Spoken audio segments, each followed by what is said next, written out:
Oh, hi there everyone. I didn't see you. I was too busy thinking about this year's Thorgiween. Boy, we sure had a good time, didn't we?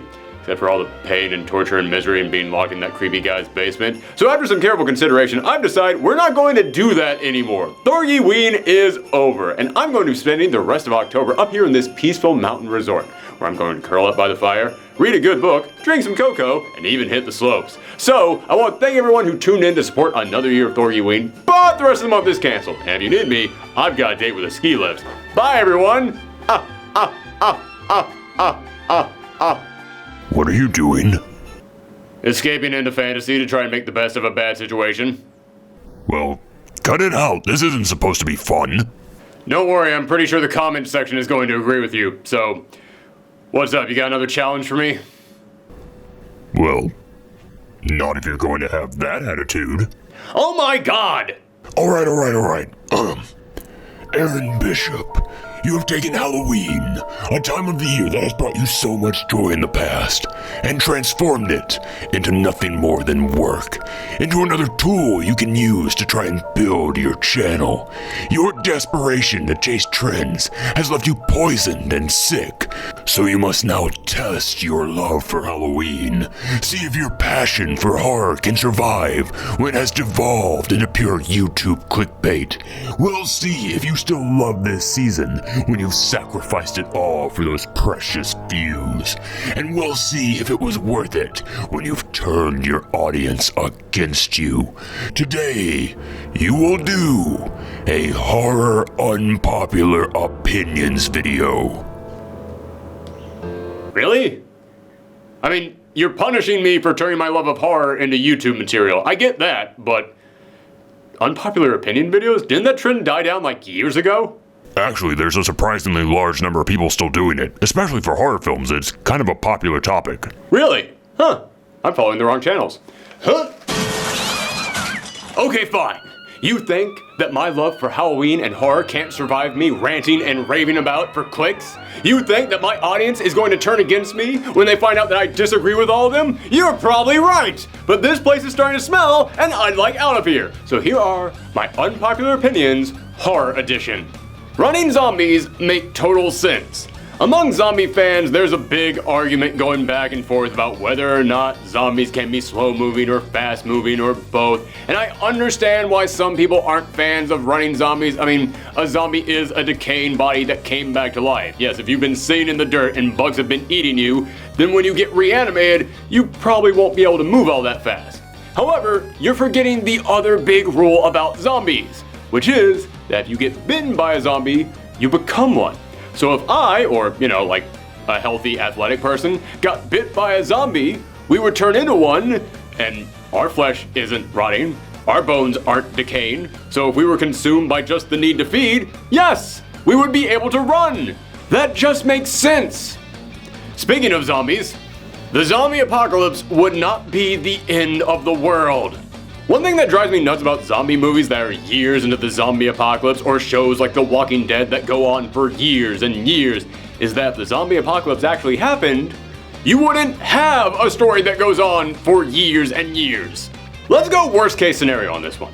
Let's say it's not some virus. Let's say it's a biblical thing. The dead are just rising from the grave. It doesn't matter how you died, you just come right on back. It's happening all over the planet. Zombies are running at all speeds. Yes, that would devastate the planet pretty severely. However, if people were able to come together and find places to survive, even for just a couple months, do you know how long it would take for the zombies to just crap out? Do you know what the shelf life is of a zombie? Their bodies are already decaying because they're dead. The fact that they're also standing up and walking around is probably causing them to decay even faster. If their organs don't work, then any human that they do eat won't replenish them. All zombies basically have a timer on them, which means that once humans were able to find a safe place to hide, find a food supply, and figure out how to dispose of any new person that dies so they don't instantly come back, really, you would only have to wait a few months tops before the coast is clear. Let's start cleaning up all the zombies littering our streets and start rebuilding society. Which honestly, to me, is a way more interesting story. I don't care about what happens when the zombie apocalypse happens. I care about what happens years down the road when mankind now has to rebuild society. That to me is the story that I want to see. But of course, you can't have a story like that, because the story about mankind rebuilding society implies that all the characters in a zombie film aren't complete a-holes. Which leads me to, stop making horror movie characters a-holes. Yes, I did specifically have to point out how zombie movie characters are complete a-holes, because in a way, that's kind of the point. The big fear of zombie movies isn't the zombies themselves, but human beings getting pushed too far by terrible situations. And I understand the appeal of that, but I also understand that's been the setup for like 75% of every zombie film ever made, so I'm cool with us never needing it again. However, as I said, at least in zombie films, that serves a purpose. But in so many other horror films out there, especially in slasher films, the characters are just complete and total a-holes solely because the studio behind the film wants to make sure that you, the audience, don't feel bad about that character suffering a terrible fate. They want you, the audience, to see these total a-holes and think to yourself, oh man, I can't wait until they get, which if you're rooting on the killer, then okay, sure, I guess that's a thing. However, I always thought that the point of a horror film was to feel afraid. And if I don't like the character, I'm not going to feel afraid for them. There. Now that you've turned on your precious horror films, you understand that. Hold on, I got a couple more. Oh, really? Okay. Carry on, I guess. Can we please stop using the term Lovecraftian horror? Alright, listen, this is not an attack on Lovecraft's writing or his unique style of horror, but people use the term Lovecraftian horror to refer to all horror that has to do with big, crazy, mind-bending, maddening creatures and concepts that can't be explained, especially if it involves tentacles for some reason. That's not Lovecraftian horror, that's Eldritch horror. Taking an entire genre and naming it after the most famous creator within that genre would be like naming all slasher films Carpenterian films. Or if we found out that the J in J horror didn't stand for Japan, but for Junji Ito. And yes, Lovecraft was probably the biggest pioneer of this genre, but he didn't exactly invent it, and also, let's be real, Lovecraft was kind of a piece of human being. His bigotry towards everyone is well documented, so can we please stop slapping his name on an entire genre? Unless it specifically involves Cthulhu, can we please stop calling it Lovecraftian horror? Also, while I'm on that topic, can we please stop putting Cthulhu on everything? If you like Lovecraft so much, use some of his other stuff. He wrote other books, you know. You do not need gore for a horror film. I constantly hear people complaining about PG-13 horror films because that means you can't have any blood in there, and you can't be scary without any blood. I could not disagree more. Don't get me wrong, there's a lot of PG-13 horror movies out there that are pretty crappy, but the lack of blood is not what makes them bad. I honestly don't think that gore is needed, even in a slasher film, to make something scary. And more times than not, I feel like it's used as a crutch or a cheat. Can't build up good suspense, chilling atmosphere, compelling characters? No problem! Just start chopping them up and splatter blood everywhere. Over the past few years, some of the best horror films released, It Follows, Babadook, Get Out, had almost no blood or gore in there because they didn't need it. Don't get me wrong, if that's your thing, if you just happen to like blood in your slasher or in your horror films, great, fine, whatever. But to me, blood is absolutely not needed to make something a good horror film. Okay, this is starting to sound kind of personal. I don't know if I like this idea anymore. Actually, I gotta be honest with you, I'm feeling pretty good right about now. Feels like my bones are getting all loose. I think I actually did need to do this. I need to get some of this stuff off my chest. Let's keep going. Classic horror films are not necessarily better than new horror films. Every single time that I see people discussing the best horror films ever made, there's always that group of people that want to chime in and say the classic Universal monster movies are still superior to anything else that's ever been made. And hey, everybody's entitled to their opinions. But my opinion is that most of the people who say that don't actually believe it, they're just saying it to sound smart. Yes, those films are great. They were bold for their time, have a lot of smart elements in their production and storytelling, especially for the day in which they were made, and many still hold up all these years later. But horror films did not peak a few years after their creation. Like all other art forms, horror films have continued to evolve throughout the generations. They didn't stop being good decades ago. New creators came in there with new visions and made them fresh and made them speak to a whole new audience out there in order to reflect the times in which they were made. Horror films did not get worse. They just became different. Just because something was made a long time ago does not mean that it was better because it was made a long time ago. You can personally like it more than anything being made today, but that doesn't mean it was objectively better. Speaking of classics that were made throughout the decades, the Halloween franchise should have killed off Michael Myers. I actually really like the latest reboot of the Halloween franchise. I think it's the best installment of the series since the very first film. But considering that it actually erased all the other films from continuity except for the first film, kind of leads me into my point. Out of all the 70s and 80s slasher films, Halloween easily had the best start. But after that, it tanked hard. Sure, there were some okay points here and there, but while Freddy and Jason occasionally came in here and proved their worth in a handful of installments, Michael Myers never once made me say, oh yeah, he was totally worth keeping around for 6 or 7 sequels. And the sad thing is, he was never even supposed to stick around.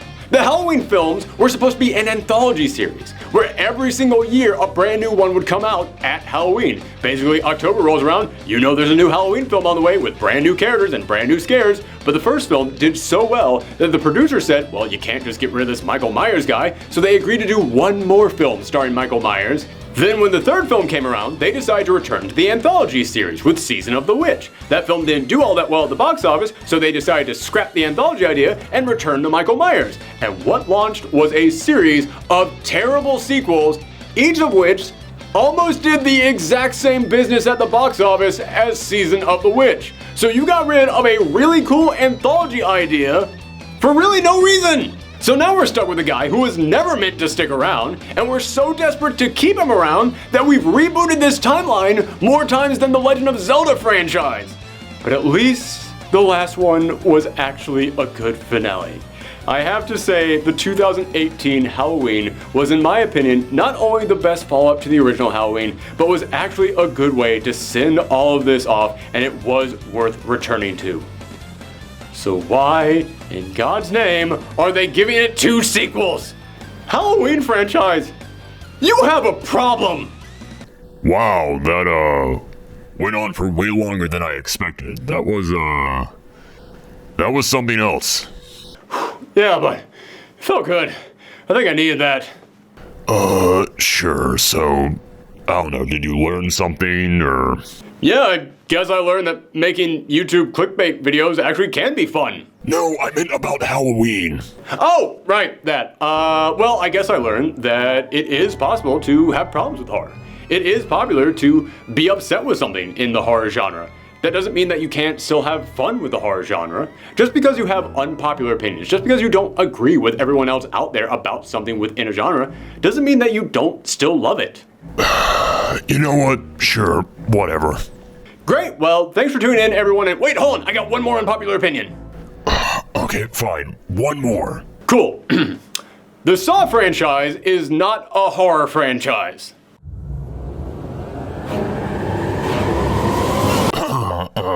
I'm sorry. I think I had something crazy stuck in my ear. It sounds like you just said the Saw franchise isn't a horror franchise? Yeah, hold on, hear me out about this. Saw isn't a horror franchise. It's a thriller. Now, don't get me wrong, it's actually a pretty good collection of movies. I enjoyed them way more than I expected to. At least up until the end, where they just completely stretched the premise way too thin. But I feel like part of the point of horror is to have a level of relatability to it. You have to be able to picture yourself in the role of these characters. Now, that doesn't mean that every horror movie character has to be a complete blank slate that you, the audience, can then directly insert yourselves into. No, not at all. But it does mean that every single movie has to have that level of connection. You have to be able to see yourself in their shoes. But in Saw, the entire franchise is about very specific people with very specific pasts, being punished in very specific ways for the very specific things that they've done. And because of that, I thought these films lacked a sense of relatability. I could never find myself in the position of these characters, and because of that, I never really found any of these films to be all that scary. Now, don't get me wrong, I would find these films tense. I was invested in these films, but kind of in the same way that I'm invested in a detective film or in an action film. Yes, my adrenaline would race, my heartbeat would go up, but it wasn't really because I was scared, more just because I was invested in the story and I wanted to see where it would go. Yes, I did want to see how they would solve the case, but I didn't go to bed that night haunted by the visions of what I had seen. I mean, hell, in the last couple of films, the people in the traps aren't even important to the plot. The film is more about the detective work that goes into catching Jigsaw and finding out what he's up to, which, yes, is intriguing, but it's not scary. Woo! Oh, man. Okay, I'm finally done. Oh, man, this was a fun one. This was a good idea that you had. So what's next for me?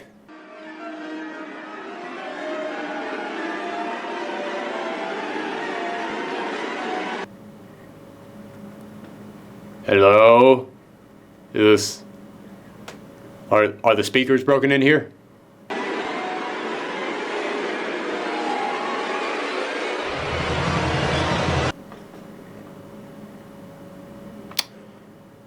Well, we seem to be experiencing some technical difficulties. We'll figure out what the deal with that is later, but, thank you guys for tuning in for another episode of Thorgiween.